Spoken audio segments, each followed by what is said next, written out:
প্রতিদিন উঠতে বসতে তো কত কাপ চাই না খেয়ে থাকেন। তবে আপনি কি জানেন অতি পরিচিত এই চা কত প্রকার হতে পারে ও চা এর উপকারিতা কি?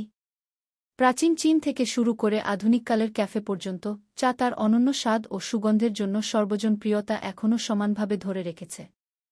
চায়ের রয়েছে বিভিন্ন রূপ ও প্রকারভেদ, যা এর স্বাদ, গুণ ও প্রস্তুত প্রণালীর উপর নির্ভর করে।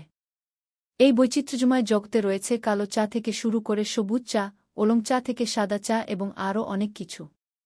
প্রতিটি প্রকারের চায়ের রয়েছে নিজস্ব বৈশিষ্ট্য, স্বাদ ও স্বাস্থ্য উপকারিতা। বিভিন্ন প্রকার চায়ের মধ্যে কালো চা বিশ্বের সবচেয়ে জনপ্রিয় চা এবং এই চা সবচেয়ে বেশি পান করা হয়। কালো চা প্রস্তুত করতে চা পাতা সম্পূর্ণরূপে জারিত হয়, যার ফলে পাতাগুলি গাঢ় রং ধারণ করে এবং তীব্র স্বাদের হয়। এই চায়ের স্বাদটি মসৃণ, তীব্র এবং কখনও কখনও তিক্ত হতে পারে, যা বেশিরভাগই এর প্রস্তুতির পদ্ধতির উপর নির্ভর করে। কালো চা সাধারণত দুধ ও চিনি সহ পরিবেশন করা হয়, যদিও এটি সরাসরি পান করাও প্রচলিত।